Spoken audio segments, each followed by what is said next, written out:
ठीक। पार्टी इस चुनाव को किस नजरिए से देख रही है? देखिए, उत्तर प्रदेश एक बड़ा सूबा और यहीं से जो है केंद्र का रास्ता भी जाता है। ये चुनाव महत्वपूर्ण है। जिस तरह भाजपा भारतीय संविधान को ख़त्म करने के प्रयास में लगी हुई और जिस तरह से वो सरकारी तंत्र हो, नौजवान हो, महिला हो, किसान हो, सबके विरोध में काम कर रही है, चाहे व्यापारी हो।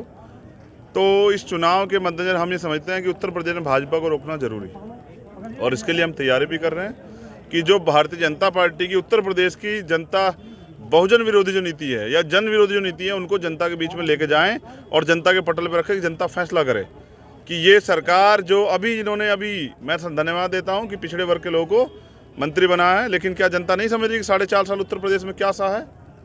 अभी 69,000 शिक्षक भर्ती में 6,000 जो है पद खा गए उनके और तमाम तरह से सारे बैकलॉग वो हैं और जो नौजवान रोजगार के जाते हैं वहाँ तो लाठियाँ लगाते हैं।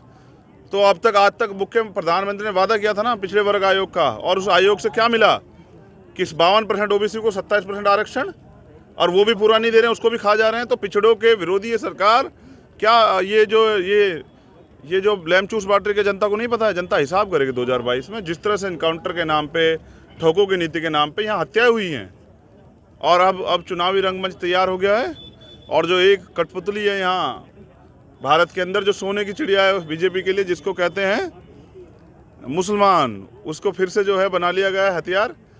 वो सोने की मुर्गी अंडा देने वाली कि जब भी कोई चुनाव आएगा तो मुसलमानों के विरोध एक माहौल बना दो। ये जो उत्तर प्रदेश में जनता देख रही है, धर्म से या इससे पेट नहीं भरेगा। कहाँ है सुरक्षा तंत्र उत्तर प्रदेश में? पुलिस का कानून व्यवस्था कहाँ है? अभी देखा नहीं हमने पंचायत अध्यक्ष के चुनाव में जिस तरह से बहन बेटियों के साथ चीरहरण हुआ, जिस तरह से पर्चे फाड़ दिए गए, पर्चे छीन ले गए, और ब्लॉक प्रमुखी में इससे ये राम राज्य है कि बहन बेटियों के कपड़े फाड़े जा रहे हैं और अधिकारी पीटे जा रहे हैं। इटावे के तो एसपी को चांटा मार दिया और उन्होंने खुद फोन पे करे बम लेकर, बम लेके आने वाले लोग आतंकवादी हैं या जिस एजेंडे को सेट करके आतंकवादियों का ढोंग रचा जा रहा, क्या हमें नहीं पता है?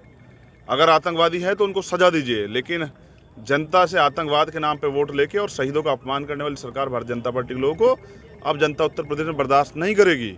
हम जाएंगे उनके बीच में और जनता से पूछेंगे कि जब बिल्ली कुत्ते की जनगणना हो सकती है तो पिछड़ों की, दलितों की, आदिवासियों की जनगणना क्यों नहीं हो सकती है? मुसलमानों की जनगणना क्यों नहीं होती है? और जब उनकी जनगणना नहीं तो उनकी नीतियाँ कैसे बनेंगी? मैं ये भी पूछना चाहता हूँ कि प्रमोशन रिजर्वेशन सुप्रीम कोर्ट ने कहा कि देंगे। दलित और पिछड़ा विरोधी अगर ये लोग नहीं है तो प्रमोशन रिजर्वेशन क्यों नहीं दे रहे हैं? युवाओं को लाठी मारने के बजाय युवाओं को रोजगार देना चाहिए। महिला सुरक्षित है क्या उत्तर प्रदेश में? जो खुद महिलाओं का चीरण कर रहे हैं वो सुरक्षा देंगे? इस निकम्मी सरकार को उखाड़ फेंकना होगा, तभी उत्तर प्रदेश सुरक्षित रहेगा। और ये साइकिल यात्रा का विद्रोह भी है। पेट्रोल के दाम, डीजल के दाम, बीजेपी के लोग तो विरोध करते थे, लेकिन आज अगर कोई विरोध करे तो मुकदमा लगाते हैं रासू का। हम पे लगाओ ना रासू का। हम ना तो सरकार की रासू का डरते, ना मुकदमे डरते, ना लाठी से, ना गोली से। अपने प्रदेश को बचाने के लिए अपने लहू का एक कतरा जो है जुटा देंगे और जाएंगे गांव-गांव में। हमारे कार्यकर्ता घूम रहे हैं पूरे उत्तर प्रदेश में और हर घर में जाकर बताएंगे कि उत्तर प्रदेश 4.5 साल को क्या दिया है भाजपा की सरकार ने। और पिछड़ों के नाम पे वोट मांग के, केशव प्रसाद मौर्य हमारे भाई के नाम पे वोट मांग के और बना दिया योगी को मुख्यमंत्री।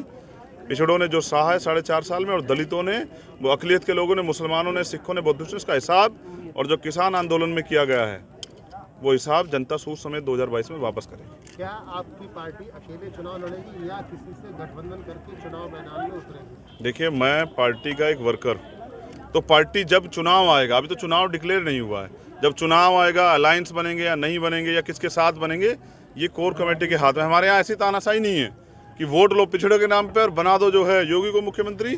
तो जो कोर कमेटी तय करेगी जिसके साथ जाने को, हम तो तैयारी कर रहे हैं। आपने देखा ना, हमारे पास सारे जिलों में वर्कर, यही वर्कर तो चुनाव लड़ाएंगे।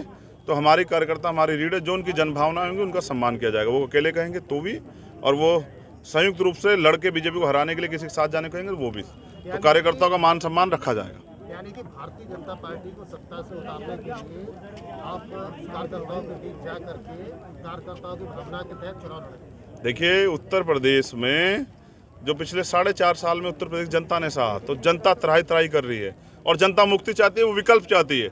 और वो विकल्प ये भी चाहती है जो विकल्प इनसे समझौता ना कर ले चुनाव के बाद। और ये तो आपने कई प्रदेशों में देखा। इसलिए आज़ाद समाज पार्टी अपने सिद्धांतों पे खड़ी है और भारतीय जनता पार्टी को रोकने के लिए किसी की मदद लेनी पड़ी या किसी को मदद देनी पड़ी करेंगे।